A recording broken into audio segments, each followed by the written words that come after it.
All right. I would like to call to order the Board of Library Trustees Board meeting for Tuesday, September 19th, 2023.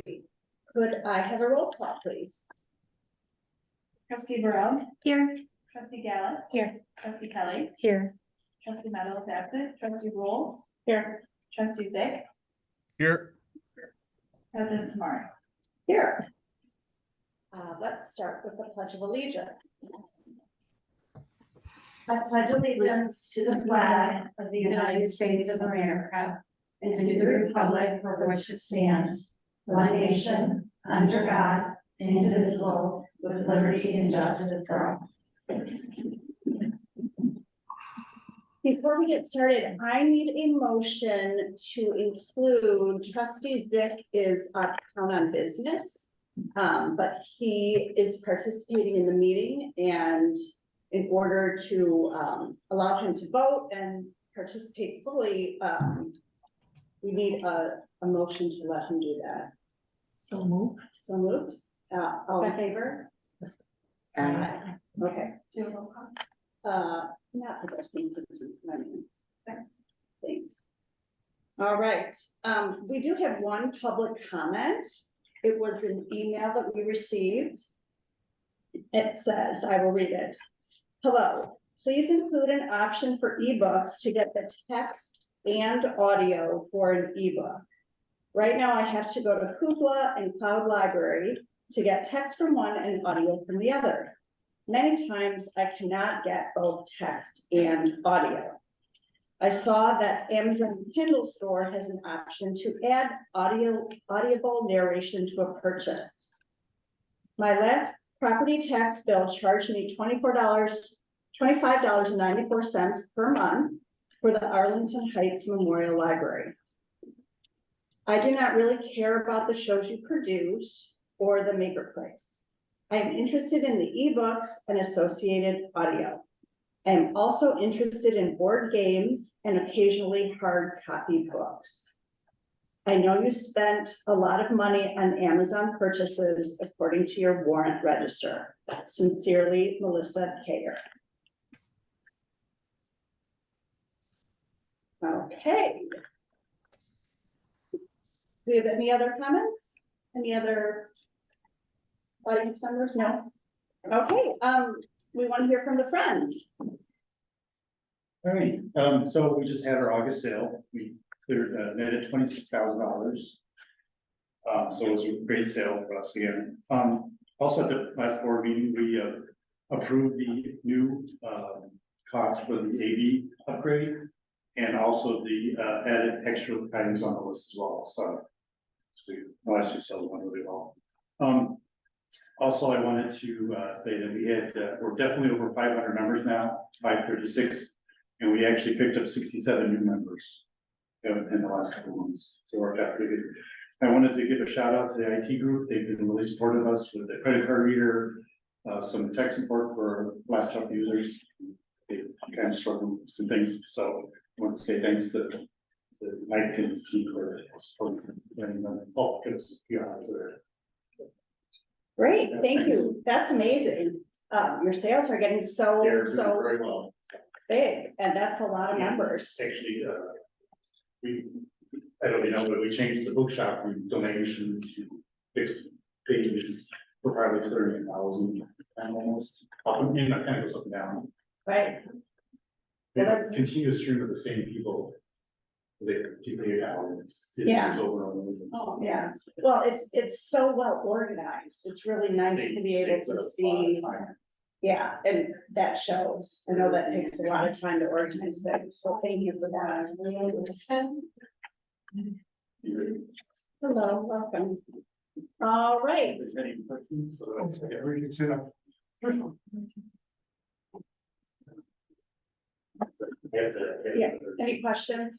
No. I apologize. Yeah, thank you so much. We Thank you. appreciate all your work. Thanks for having me. Welcome. All right, we want to hear from the Library Foundation. Do not have a report from the foundation. Okay. Very good. All right, next on our agenda is approval of the minutes for the regular board meeting of August 2023. Could I have a motion for approval or discussion?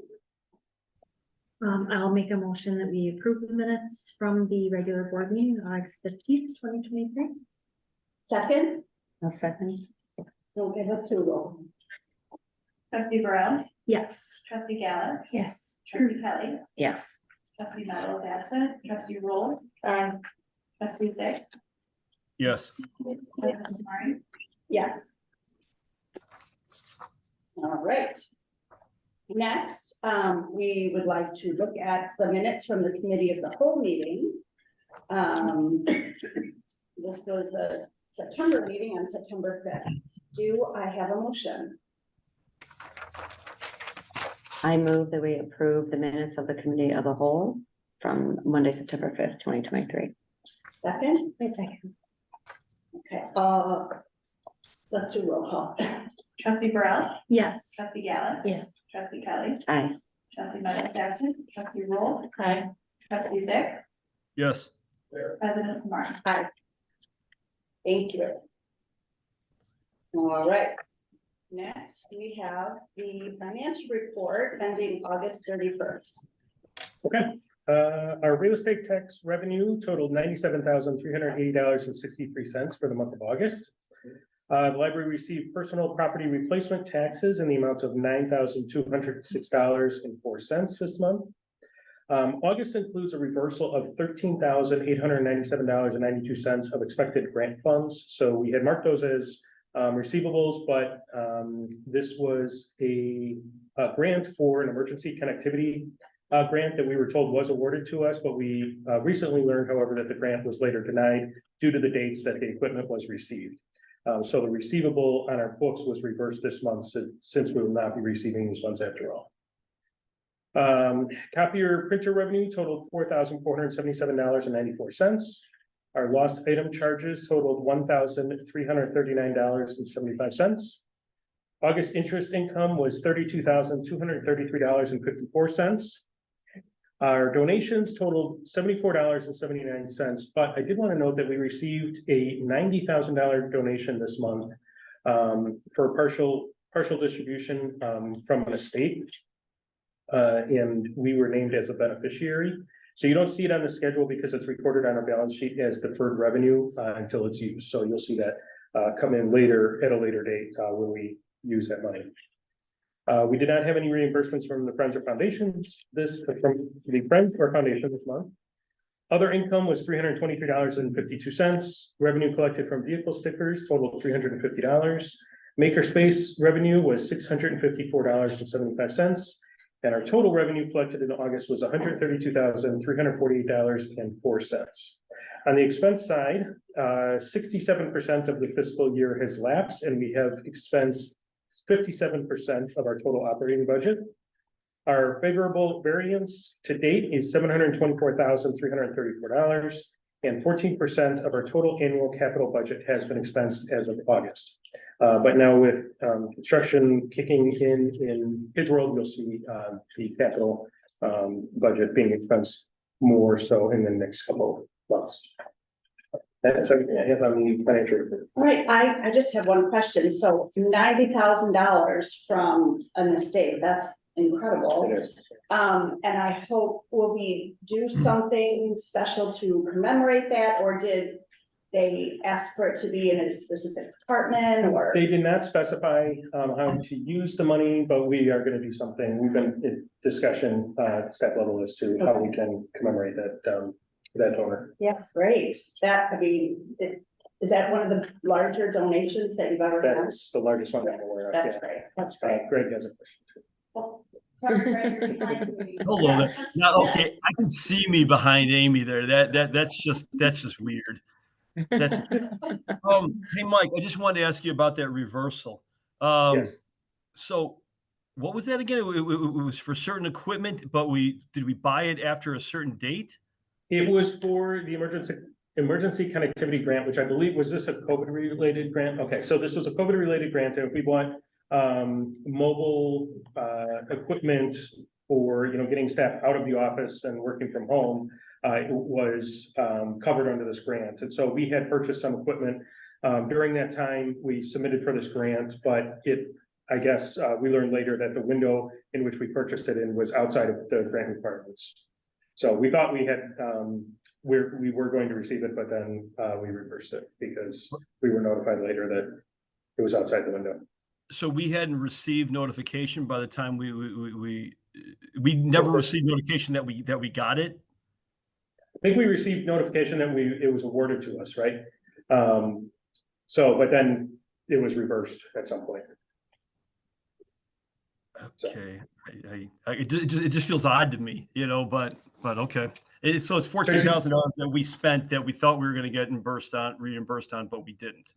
We were purchasing the equipment anyway, if that makes a difference, but Tracy, do you want to speak to this at all? Any other details that I left out? Yeah, the grant was applied for before I started, but we did get an award. The way we record grants is once we get notice of an award, we book it as a receivable. And then the cash might come in a little bit later. So it was sitting on our balance sheet for a while. We followed up because sometimes those funds will go to the village because the way we apply for grants, we share, bank accounts in some cases that will go to the village and they'll be like, oh yeah, we got it. And then they have to pass it over. So we asked about it. They hadn't received it. So we followed up with our IT staff and they had received another later notice basically saying, yes, we awarded it, but basically we looked again and you're not going to be awarded. So we didn't receive funds and I have to give it back or anything. We just were told we would get some money and then never did get it. So we wanted to make sure we got that receivable. No longer started. And we were planning to purchase that anyway, so that was just like kind of gravy. It wasn't something that we. Right. There were laptops we were getting purchased anyway. Okay. I mean, it's not a lot of money in the scope of things. But it's just the whole situation just seems a little weird that we would put it on our books and then we'd have to take it off of our books. Okay. It's some checks and I'm wondering about the checks and balances, not necessarily us, but just how we gets awarded, but then it gets taken away. But I'll stop pestering on that. All right, anyone else? No, all right, thank you very much. And now the check register. Okay, and a few questions on the check register.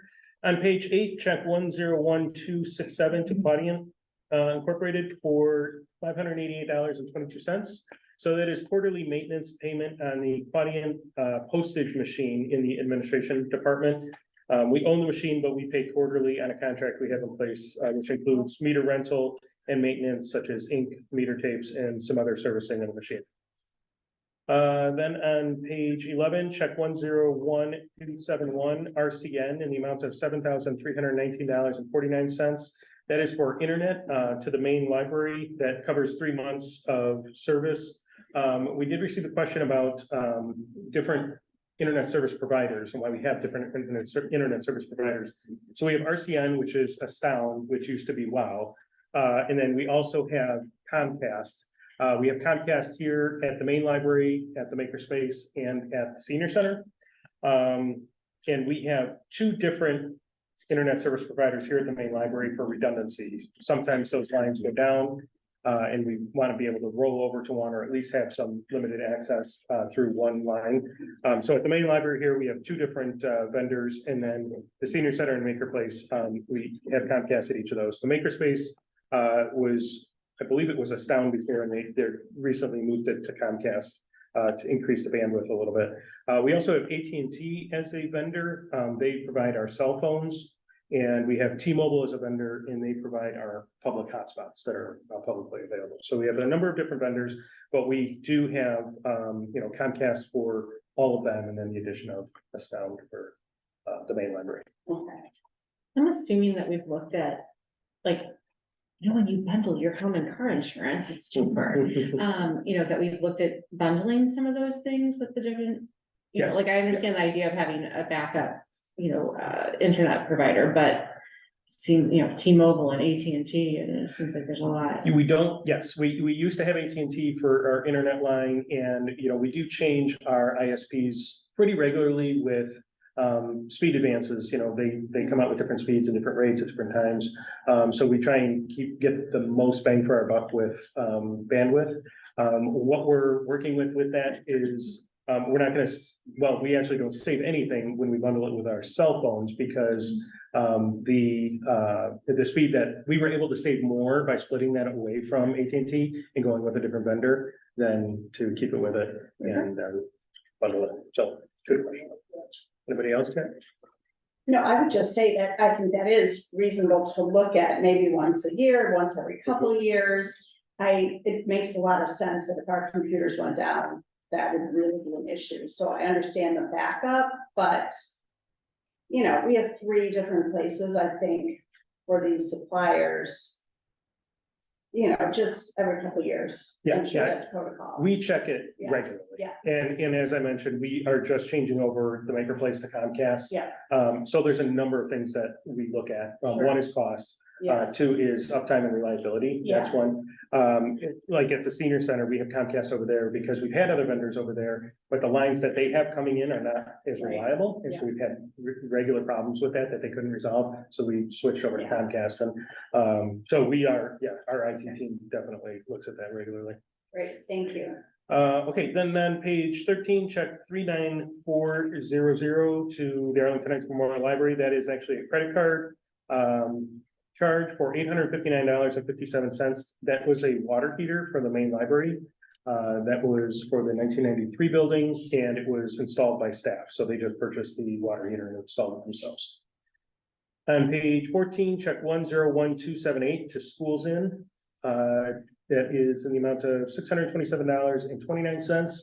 That is for a multi-purpose mobile lectern with storage for the Tech Learning Center downstairs for our public training center.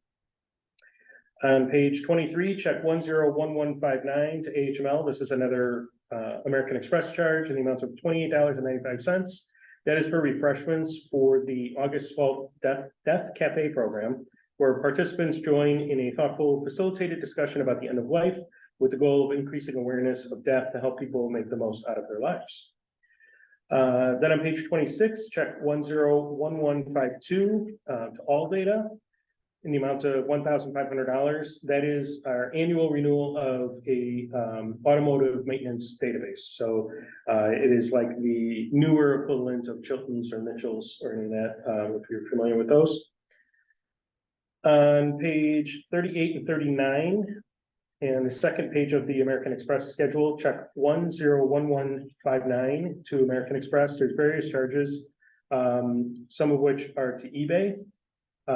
Periodicals that we cannot get elsewhere are typically purchased through eBay. Occasionally our vendors will miss issues and we'll file a claim with them, but that can take some time to be corrected. In the meantime, we'll purchase them through Amazon or eBay, especially for popular or seasonal issues, so that we have them available for our customers.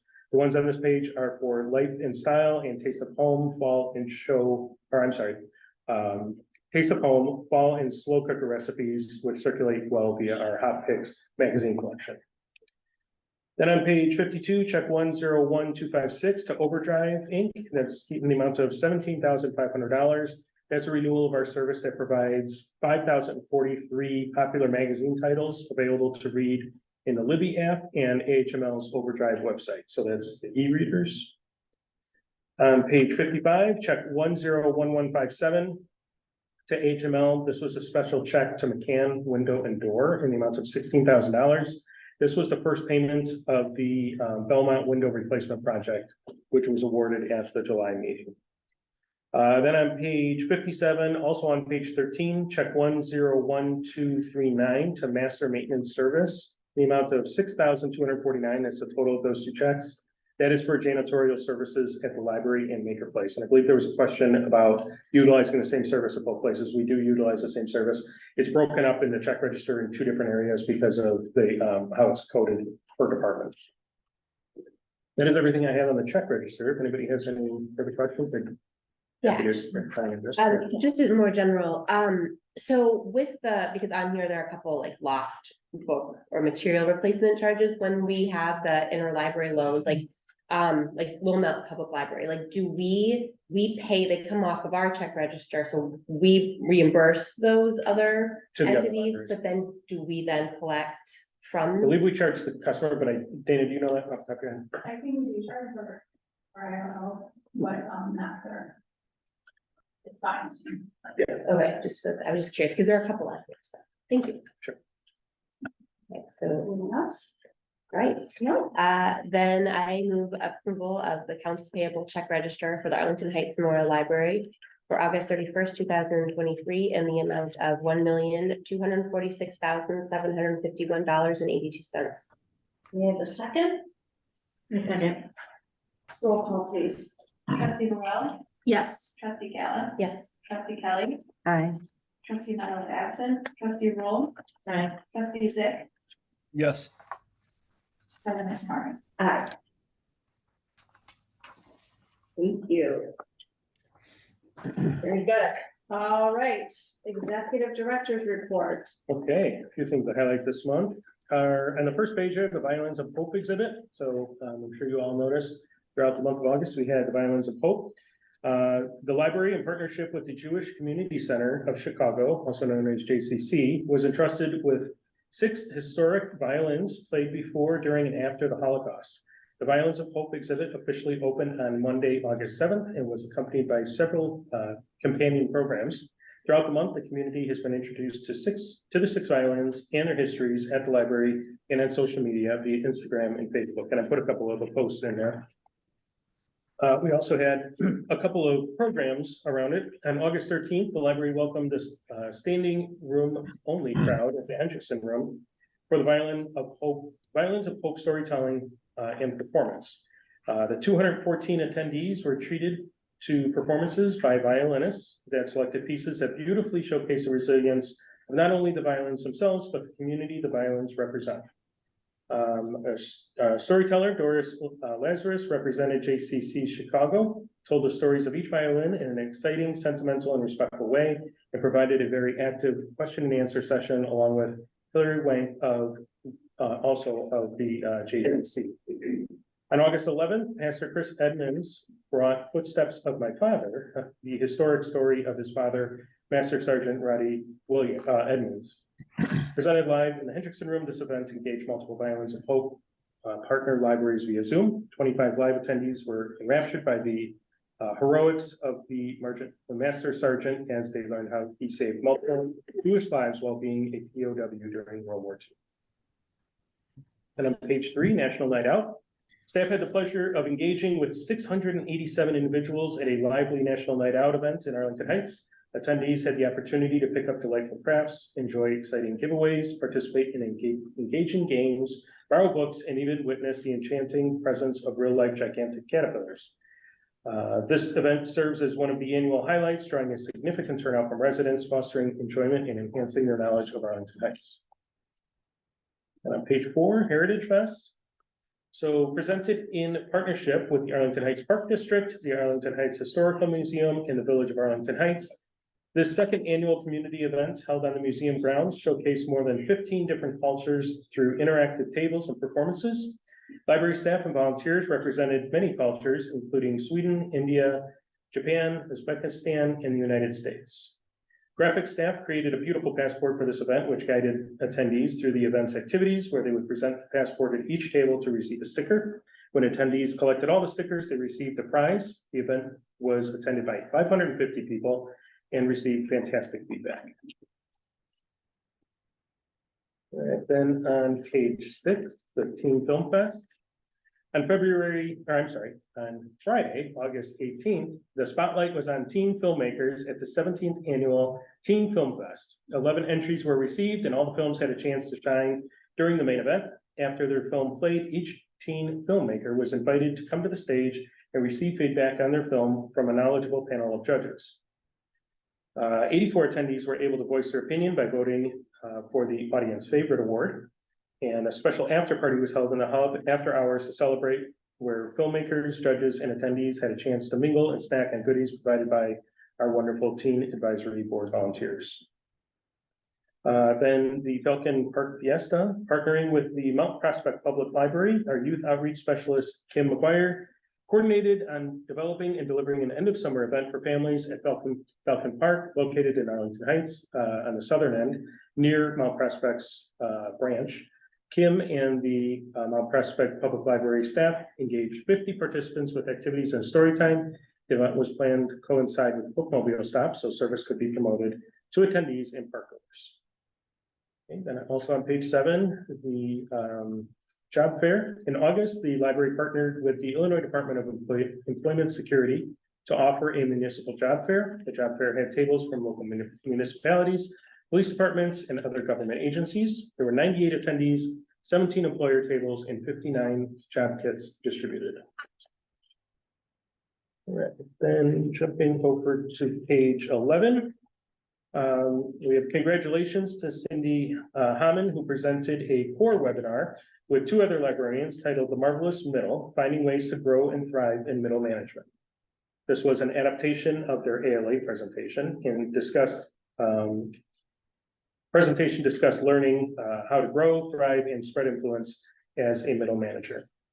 Our programs and exhibits assistant, Jay Semla, is the newest member of LACONI, which is Library Administrators Conference of Northern Illinois program, outreach and promotions section. He was selected to participate through a competitive application process. The current POP advisory board found his skills, experience, and event ideas will bring something new to the table. Rachel Delaney of Info Services received her master's degree in library and information science from Dominican University in August. And Pat Bennett in Info Services celebrated 40 years here, and Helen Zortos in Info Services celebrated 30 years here at the library this August. So there's some longtime employees celebrating this month. So I wanted to point those out. That is everything I had for the director's report, but if anybody has anything else? Well, I just wanted to make a comment on this, and that is, I heard so much positive feedback about the violin exhibit, and I know people were asking me when it was sold out, you know, they could still come, and I told them they could.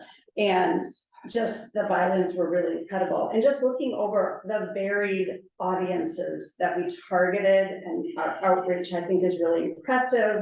From National Night Out to the backpack event, helping all those families, the Heritage Fest, the job fairs, the seniors, the cooking. So, you know, I think you're doing an excellent job of really looking at our strategic plan and following those goals. So I commend you on that. And wow, Pat, if you watch 40 years at the library, that's incredible. And Helen, and I noticed that their sort of gifts were made at the Maker Place. So that's pretty smart. Does anyone else have anything they would like to say? No. We have a couple community members that walked into our meeting just a little bit late, but I know that there was traffic because of the weather. Parking was hard because it's raining outside. So even though we sort of already passed that portion of the meeting, I would like to have Dan Bloom have the opportunity to speak to us. Thank you. You're welcome. We're new to the community. We just moved into Luther home, and I came to the library, borrowed 2 books. Nice. And I finished one book and returned it. But I got a notice on the second book that it's overdue. Oh, my So I God. tried to call into the library, and they said my account was frozen. And I could not renew the book, and then additionally, she told me after 35 days, they will charge me money, and so I would have to pay for the book. So I got panicky, and I ended up coming to the library, and she at the desk or wherever I went, she renewed it. So I think that whole policy is not right. So I was trying to comment on that. That you would freeze the account and then you can't do anything. I tried to renew it over the phone, and she just would not do it. But you did it here, easy. That's right. Okay, that's all. Well, Well, I'm glad that you joined us, and I'm glad that you're taking advantage of the library, and you can hear from our executive director's report. We have a lot of services. I encourage you also, the senior center has its own branch of our library. Tyler, just answer my question. Yeah, but why? This is not right, and I think it needs to be changed. So, you know, you don't have to change it today or whatever, or ever. But I suggest that you do change it because this policy just doesn't make any sense to me. What, not to renew on the phone, but you can come right in here and renew. And it's very draconian in my. Where we used to live in Mount Prospect, no issues. But anyway, that's And they're very lax there too. whatever. But if I would borrow 2 books and all of a sudden we were on a blacklist. And you couldn't renew it by phone, that's all. Yeah, I would like, Mike, our executive Maybe director. that's- to I answer- apologize if there was a misunderstanding or something, but Dana here is our deputy director. She'll take your info and. I already sent in a comment about it and nobody listened. Really? So I came here. Okay, okay. I'd love to follow up and find out. I'm really not the problem. The problem, in my view, is the policy. And the policy should be more generous to you know, we were just People call giving it. books.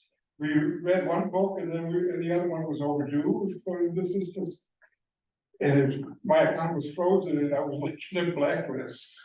Yeah, that's why I don't understand. I don't know why the account was frozen, so I'd love to No, look into it. it's your policy, so that you're honoring the night's policy. Okay, we'll look into it and see. Yeah. So you don't need to have our information. I already called it in and, It's taken care What to do. no, you don't have to do anything. No, Okay. if it's a policy, they can look into it. You can, So an hour later, I went to one of your agents and they renewed it. of. Okay, there's no issue. So that's all. I thought my wife wanted to come in here. Yeah, I It should. was kind of boring for her, but I wanted to say that instead. I just want to say thank you for coming and for taking the time out of your day to do that. Oh, for sure. And is my understanding, I am, you know, it's my understanding that is a unique situation and that probably shouldn't have happened that way. I don't believe that is our, I don't believe it is our policy, but we will definitely take a look at it. Policy, Yeah. you know, So it some other sounds like something there may else. have been a glitch. And when I hear policy, I've got a headache. So, Yeah. so either maybe the policy will be changed or not, so either way. We'll find out. Because we're gonna live. So thanks for listening. Welcome to Worcester Village. Yeah. Thank you for your comments. Yeah. Okay. You wanted to say it, and I dragged along so I can get a nice drink call on There you go. All right. Okay, see you, thanks for listening to us. Absolutely, thank Appreciate you. it.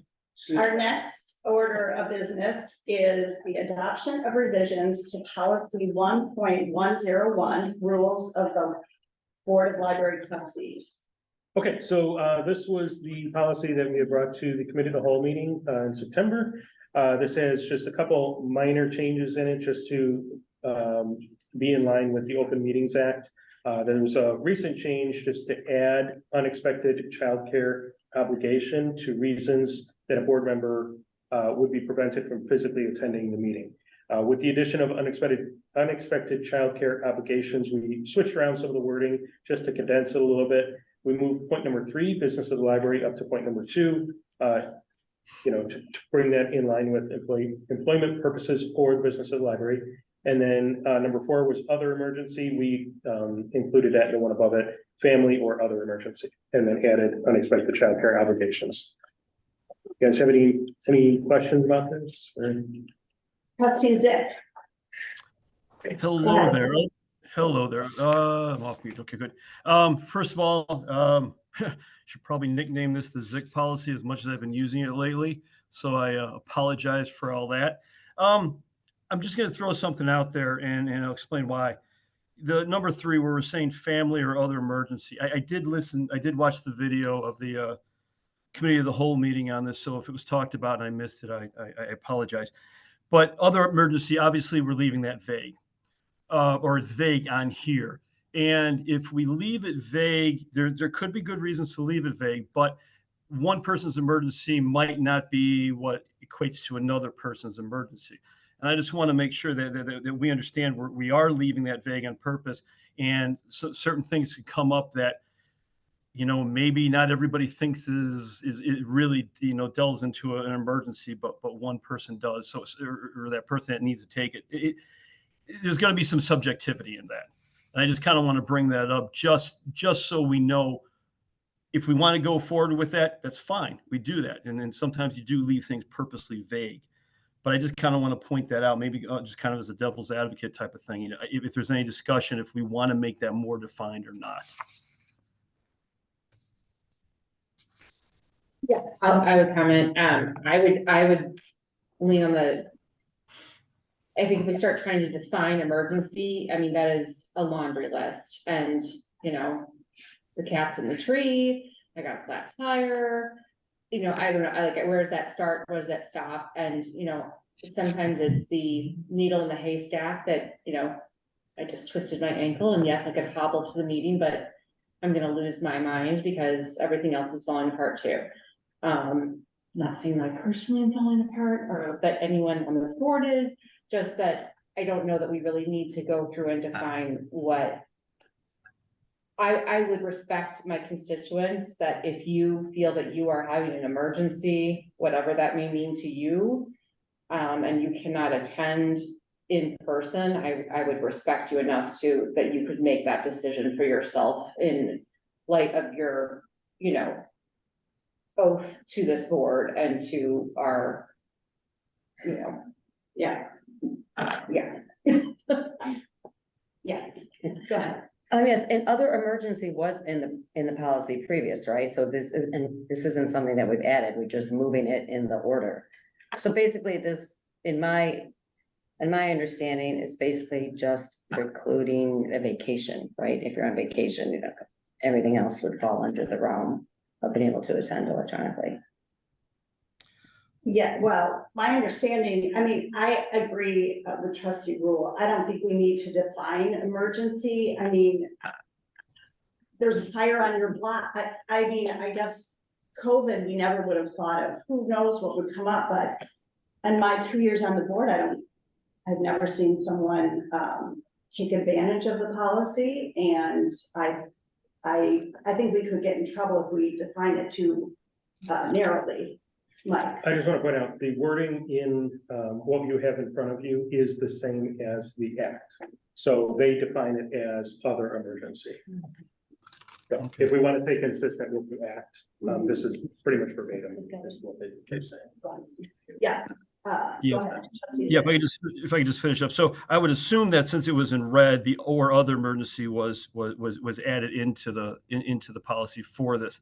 And that's fine, by the way. Just remember what we are doing is then you're leaving it up to the president at that time to kind of decide on whether that whatever happened is going to be an emergency worthy of being able to use this policy. And that's fine. And that's fine. That's fine to do. I just wanted to bring it up for discussion to make sure that we talked about it. We thought about it before it went out completely. But I'm fine with doing it that way. Yes. Other emergency was in there, Greg, as point number 4. It was just moved up into point number 3. Okay. So we're not adding that. It was existing. Okay. So the Thank real you. part that was added to this policy, as I understand it, is the childcare, correct? Which to me, they didn't even need to add because of family. Childcare is family, but it's fine if they added it and we want to be consistent. I'm comfortable with the language.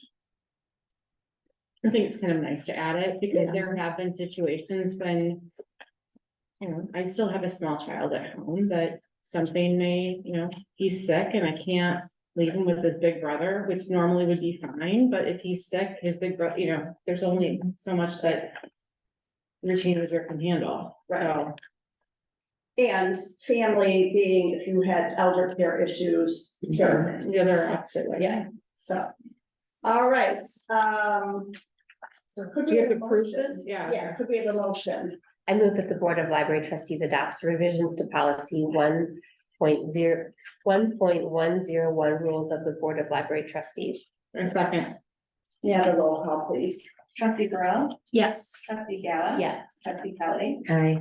trustee Meadows absent, trustee Rule, Aye. trustee Zip, Yes. President Tomorrow. Aye. Very good.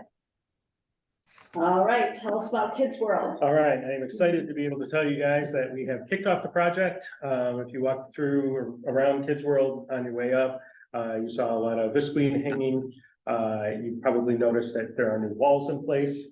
So the contractors moved in last Monday and set up camp.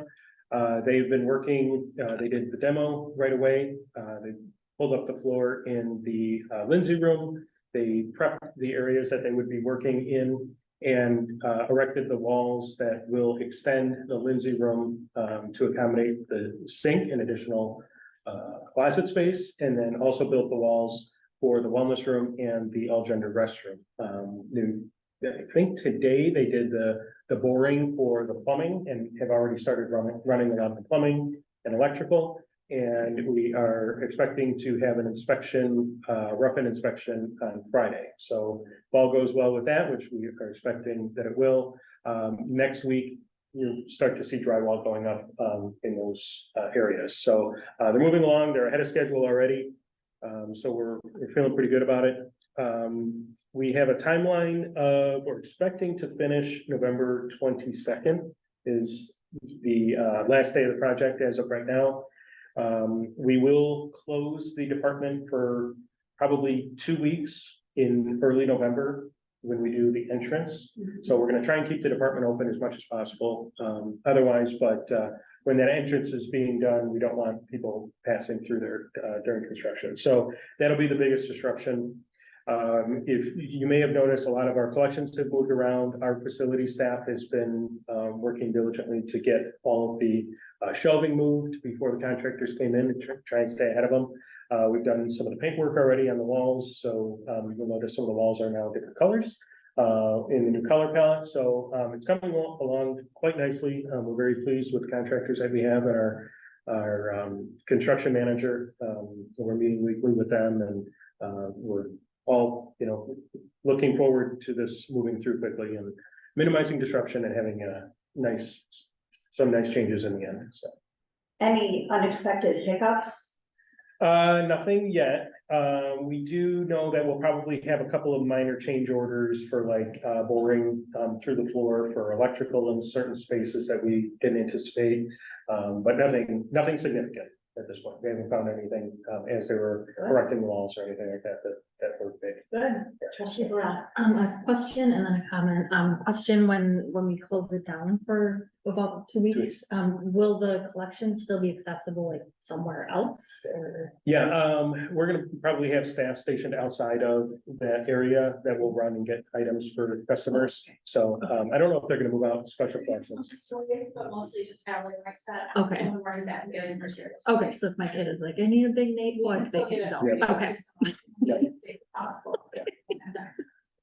All right, and then the comment, I was here on, I forget what night it was. I just want to give the contractors a little compliment that I noticed they were, I'm pretty sure it was one of the contractors was like kind of cleaning up the glass on the stairwell. Cause they must have like smudged it or gotten it dirty, and I just thought that was really nice to see. Like, who are these contractors and can I hire them? They've been great. They've been keeping the mess contained. They've been quiet. They've been working really well with staff. So have you heard anything positive? Negative? They are part of their process to clean up for a lot of Okay. the day, every day, so. I'm glad Yeah, to hear totally that. saw that. Yeah. Good. Good to hear. And I would say I've seen great social media on it, so thank you for that.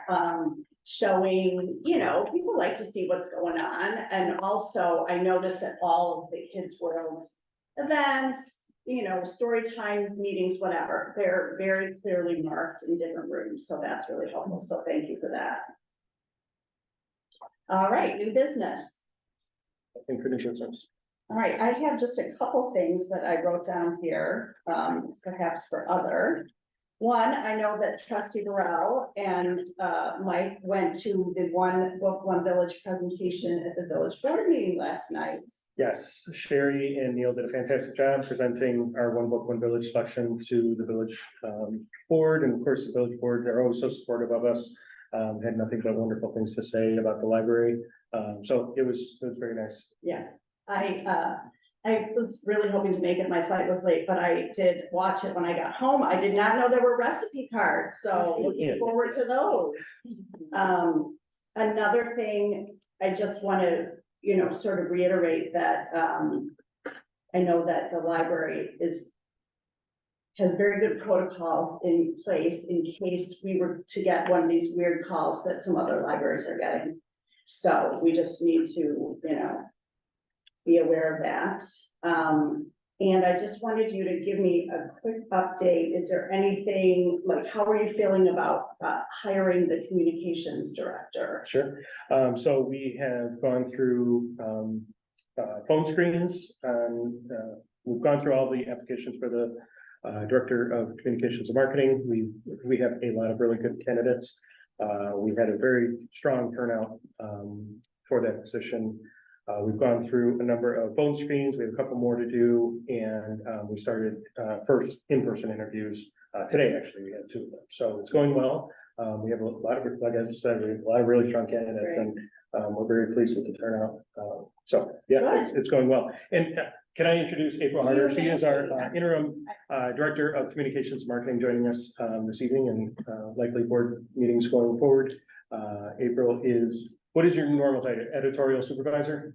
My regular title? Your regular title. Editorial supervisor. So April has stepped up to be the interim director of communications marketing, and she's doing a wonderful job. So thank you, April. It's been seamless. Yeah. Thank you. And then, did you have a other thing? Yeah, one other thing, and I know that, well, yeah, Do we have a deadline or a date that we're expecting a higher date that we're shooting for? We don't have a date set, being that we're still scheduling interviews, Sure. it's in flux. So we have interviews scheduled for this week and next week, and we're still reaching out to a couple of people to schedule, so, I was just trying to get. but it's moving. Yeah, probably in the next few weeks. I know that trustee Meadow brought up a point to you, which I saw it in the brochure as well, that when we have our cow meeting next month, from 7 to 8 the same evening, there's a Zoom presentation that our library is part of the consortium. Do you want to tell us about that? And I thought maybe as a group, we could decide if we want to participate in that, because I don't think it's available later. Correct. It's a live virtual meeting. It is part of the Illinois Libraries Presents. Alexis Julius will be part of it. It's gonna be a panel talking about the book bans and that kind of stuff. So might be a good program to attend as a board if you guys want to attend that first, and then we do the committee of the whole meeting after. We have on that agenda, we'll probably have a couple policies and then budget, but I think we can still manage that in, hour and a half or so. Right, so if this presentation's an hour, and our regular cow meeting would be 30 to 40 minutes. How do people feel about that? I think Mike was just saying that with as much as what will be on that cow agenda, it may be more like an hour and a half meeting rather than a 40-minute. Wait, no, I'm saying that if we watched from 7 to 8. Right. And then You're another, not saying another hour and a half after that. It could be, but I doubt it. It's our budget review, Yeah. and then we have, I think, 2 policies that we'll be discussing, but they're not, there's some discussion on it, but it's not gonna be significant. I guess I was saying, it's even if it goes another hour and a half, it's still 9:30 or so. Right, I Still, just feel like our last cows have been quite, timely, like Right. 45 minutes. budget seemed to. Yeah. well, you already We've saw the gone first through the draft. budget twice. What? right? You saw the first Okay, draft, yeah. Yeah, So we'll be bringing changes. That's Right. not gonna take that long, because Tracy, I don't know if you wanna speak to the amount of changes that we have since last meeting. It's not that significant. No, not that significant, like Mike said, I will just plan to speak to just changes Right. in the last cow meeting, not like go through the entire thing again, I'll just speak to changes. Go through it. well, I'm totally, I would like to get people's opinion. Greg, do you have an opinion about whether or not to do that? I think it's fine. I think it'd be kind of interesting, be a good learning experience. Okay, anyone else have Are you uncomfortable with it, trustee Roll? Do you think so? Oh, no, I think it's Okay. fine. I just want us to be realistic that, Yeah, you know, I'd rather plan for the worst and hope for the best, but, you know, are we okay with 9:30?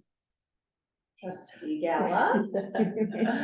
Yeah, 9:30 sounds a bit late, but, I mean, if we're adding on, I guess that's the only thing, is like, if something like organically comes up that takes us, that's fine, but if we're like planning this and we're knowingly going in with this hour, do we know if there's a discussion after?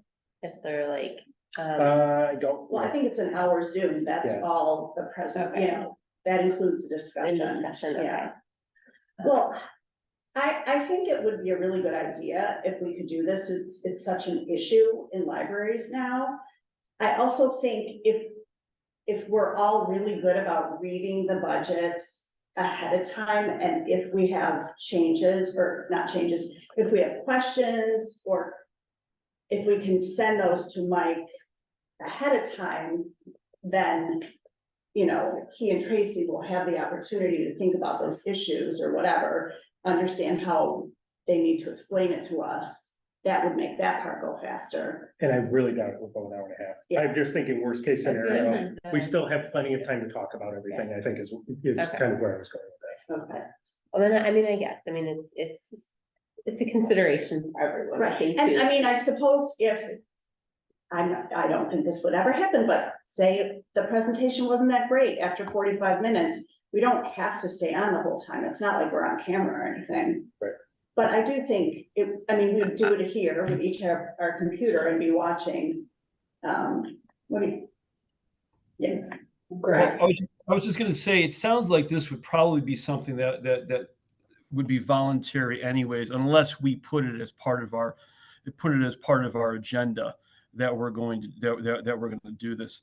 So if we keep the meeting at the same time, 7 o'clock, you know, you can be there to see the Zoom presentation, or if you can't be there, then you show up at the start of our actual cow.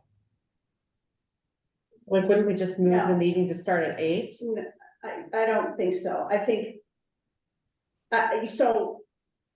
So you're saying that we moved the cow that night till 8 o'clock? Well, I mean, that's essentially what we're saying, because we're saying the Zoom is supposed to start at 7, correct?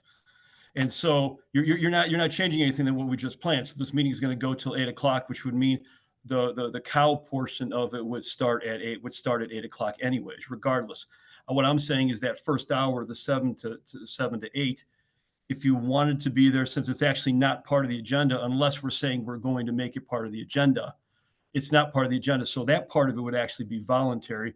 And then everybody would show up at 8 o'clock. So that's when Right. the cow would actually go. Yeah, I would like to make it part of the agenda. I think I would like to do that as a board, again, unless there is a lot of, you know, different opinions. I Yes, trustee don't Roll. think we can, because if I'm understanding this correctly, it can't be recorded and played later.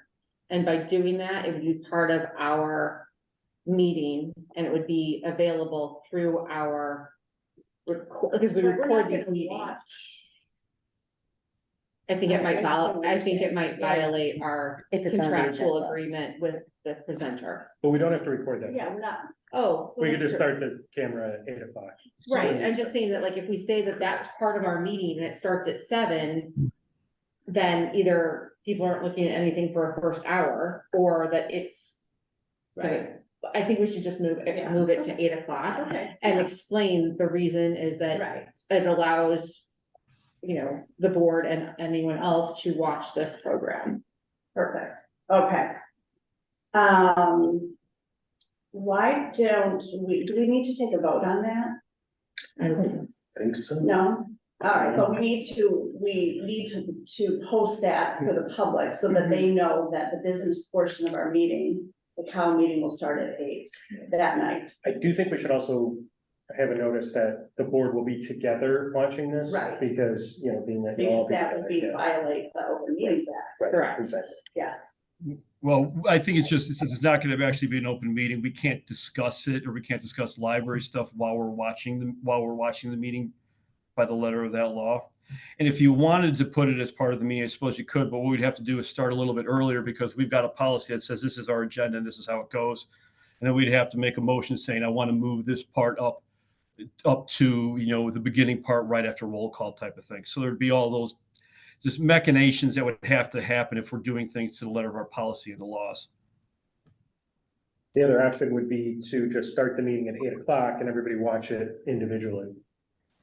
Together. But driving here and, you know, Right. we couldn't get here in time, so.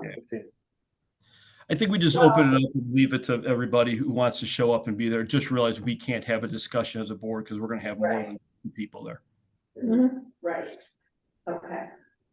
All right. Anyone else? Yes, trustee Rule. So I know we are in the middle of budgeting, and so I wanted to bring this up now, and it's sort of my little soapbox, but,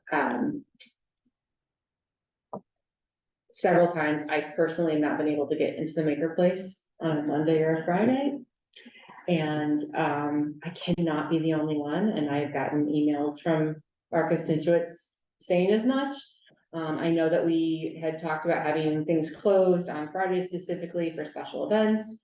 I would challenge us to find out how many special events are we actually having, that this needs to be that way. I also have been dealing with a very tight space for 15 years to have multiple things going on at the same time. I think it is probably pretty feasible to have certain areas cordoned off, and we're having a private event over here and you can't use this particular equipment or space or whatever.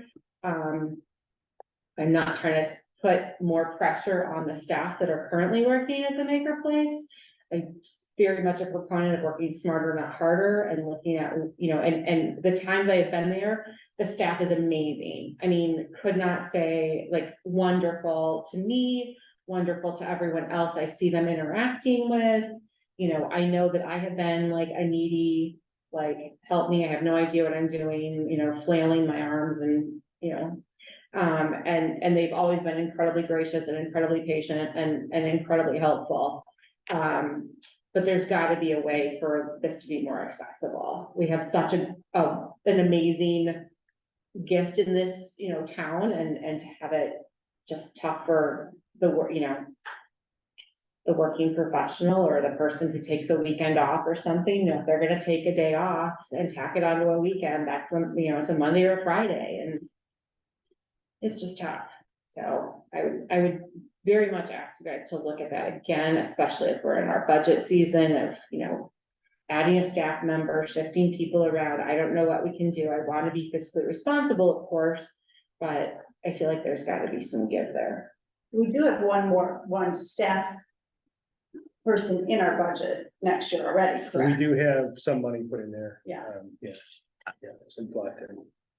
That reminds me, I hope we all watched the Maker Place on WGN. It was amazing. She was incredible, I thought. She was so fun and funny, and the fancy Arlington Heights, all of that. She was really cute. So the communications department did a fabulous job. I think that call came in on Mary's last day. It did. And then the April and the rest of the department just handled it beautifully. I really thought it highlighted what we do so well, and hopefully we can use that footage. Yeah. She really was adorable. It was great. Yeah, she was perfect. We've been trying to get her for 2 years. So we just keep pitching them and pitching them and pitching them. And so for that timing to come to fruition was. Yeah. And she really went in all the different spaces, and I just thought she showed it off really well. So, I'm sure that more people in Arlington Heights know, and then with the party last weekend, Greg, did you want to say something? Yeah, to what Andy had just asked, I have heard from one other person, that about Friday and concerned about it. And again, I know there's logistics and manpower and cost and everything like that, but Mike, what would you think about if we just did a trial for a certain period or set something up? And maybe it's not even the whole day. Maybe it's, I don't know, 4 to 6 or, 2 to 4 or whatever, just to have it open for maybe 4 weeks, for a month. And let's just kind of see, after we get the communication out that's going to be doing that, just to see how it would work on Friday. Yeah, we've been actually we were talking about that, at the staff level, piloting, different days and seeing what kind of response we get. So we have some data to go off of as far as changing hours or expanding. Yeah, that's a challenge. We don't have data on Fridays because we haven't had it, but I agree with you. I think Fridays is definitely a day that people, they're gonna work from home or extend your weekend, that's a day, or work part-time. Fridays is the day, so, but I understand it's a balancing act, so let's see where we land with that. But anyway, so I think the Maker Place was between, the party for the 2-year anniversary and WGN. It's really getting good play, so hopefully we can keep that up. Yes. Greg. I'm sorry, if I just finish off real quick here. So I would ask that if we have been thinking about that, Mike, can you just kind of come back with us, and if everybody on the board is agreeing with this too, you kind of come back and just say, okay, this is what we're gonna do as far as potentially doing a trial period. Come back to let us know when it's gonna happen and for how long. Yeah, we'll go back and talk with the staff and see what's feasible in the near future and come back with plans. I think that's really important. I mean, I feel like I've said it a couple times, but I think it just really needs to happen. Yeah. Yes, trustee Gala. Just kind of, I guess I'm just thinking, like, we just approved these hours, like, not too long ago, so I understand that maybe there are some reconsiderations and, we might be getting some feedback or, personally trying, I would just ask just a consideration of trying to let this, we just passed the 2-year anniversary, to maybe give 6 months to a year to let these plans play out that we just approved.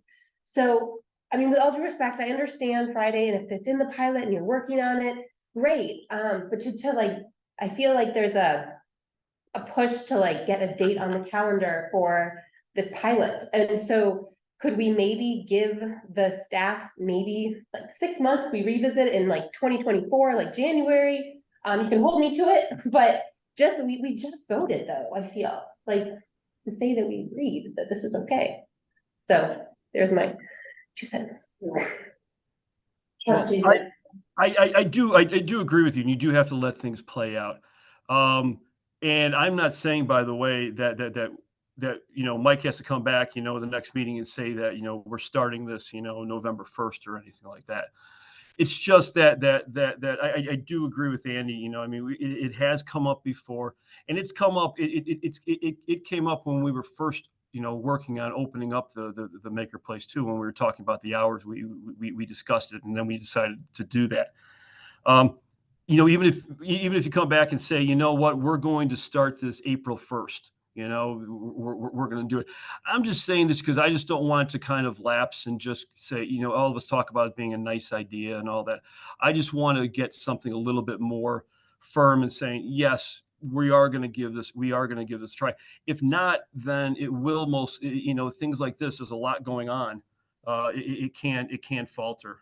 So that's all I'm asking for. I'm not saying it has to be done right now and we have to go, but let's just make sure we kind of keep moving it forward.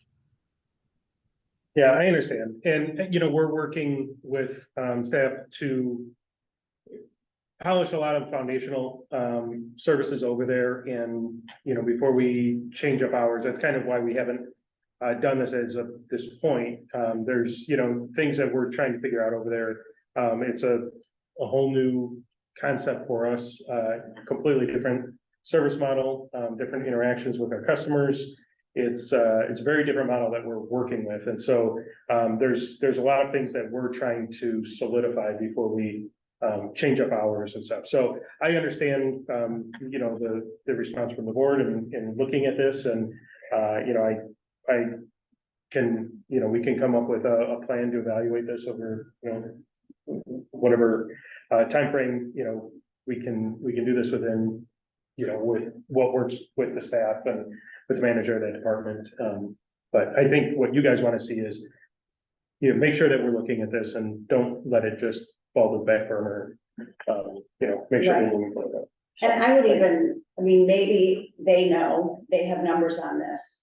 If, for example, Tuesday or Wednesday are less busy, because in my estimation, people that work part-time or work hybrid or work downtown or somewhere else some days. Tuesday and Wednesday are days people go in the office.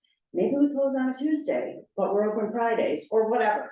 You know, I'm not dictating it. I'm just saying that there are creative ways. I think that maybe that could happen.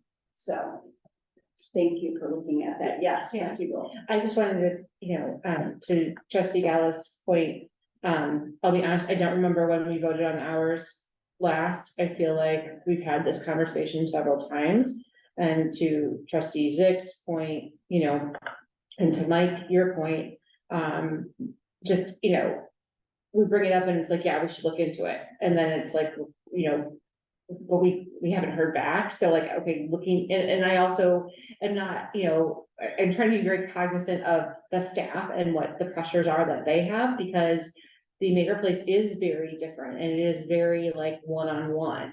And that requires a different kind of modality in the way that you do interact with your customers. And maybe there's a different way to do that, that there's,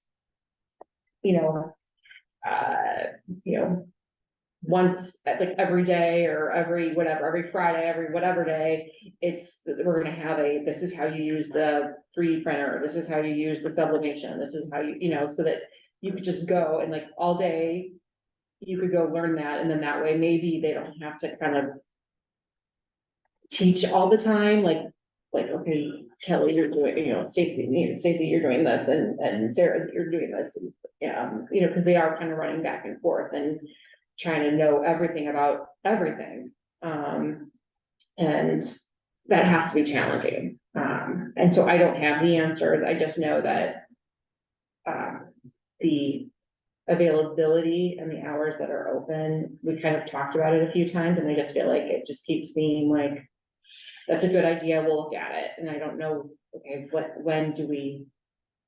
when is there a decision being made? So. Well, there's been a lot of conversations on the staff side, Sure, of course. And I haven't brought anything back because we don't have any, firm plans to do anything yet. Mhm. But as I mentioned, they're working on a lot of different things with the service model and, Yeah. rentals, stuff like that, so. Right. Well, and that's why I was bringing it up now, because like, to the point of that, we are talking about budget and we are talking about, staffing hours and all of that kind of stuff. And so I think it's a decent time to at least consider it for the future. So, I respect that you guys are the experts in knowing what's going on over there. I just know that at least even for just my own personal, oh, it's Friday, I can't go. Oh, it's not me, I can't go. So. All right.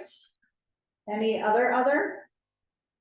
No, I will hear a motion to close the Let me meeting. say one other. Oh, The one other. anniversary party was amazing, and the staff at the Maker Place, there were a lot of very happy people. A lot of people didn't know about it. I heard a couple people like, oh, we came to use this equipment and can't, but look at all these other cool things. And like, I just was really impressed that, the sublimation machine was doing it, somebody was helping with that, and somebody was showing the knitting, and it was kind of like the whole WGN but everybody was being, you kind of got to go see everything that you had seen on the little snippets on WGN. So it was really well done, I think. And that I think that, I don't know how many people came through or whatever, but it seemed really. Like 187. It's great. Yeah. For being a rainy, crazy day, it was really nice. People really enjoyed it. Very consistently busy also. That was. Yeah. Saw lots of families and, I loved, there was some kids stuff that was appropriate, the catapult and, some of that kind of stuff, but then you had and even the cooking stuff fed into our One Book, One Village. I need that cookie recipe. Trustee Burrell. I was just gonna echo, I love that, we kind of were tying in the One Book, One Yeah. Village. They just did a phenomenal job. It was Yeah. so good.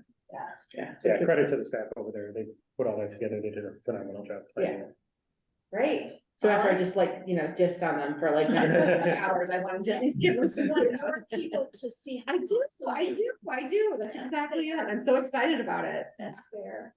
All right, now I will take a motion to adjourn our meeting. I will so motion that we end our meeting on September 19th of the Arlington Heights Library Board of Trustees. I'll second. Second, all in favor? Aye.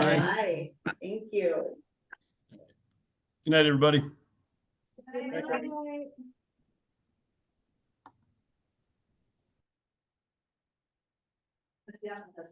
Yeah.